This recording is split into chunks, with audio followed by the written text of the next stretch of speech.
नमस्कार मंडळी. तर सकाळची सुरुवात खिडकीतून येणाऱ्या अशा छानशा सनलाईट सोबत झालेली आहे, त्यामुळे एक चेहरा वेगळाच ग्लो होता.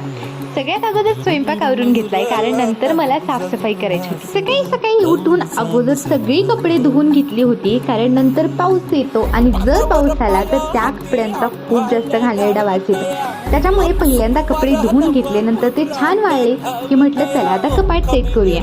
खरं तर मला नेहमी असं वाटतं की माझ्याकडे कपडे नाही आहेत, साड्या नाही आहेत, पण जेव्हा दसरा काढायला घेतला ना तेव्हा मला समजलं हा तर फक्त माझा भ्रम आहे. तुम्हाला जर एखाद्या दिवशी असं वाटायला लागलं ना तर काही नाही, फक्त स्वतःचं कपाट खाली करायचं आणि नंतर ते आवरायला घ्यायचं, म्हणजे मग समजतं. दिवसभर खूप सारी कामं होती आणि त्यामुळे मी खूप जास्त दमले सुद्धा होते.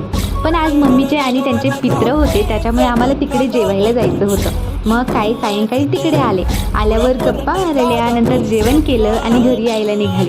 तर येताना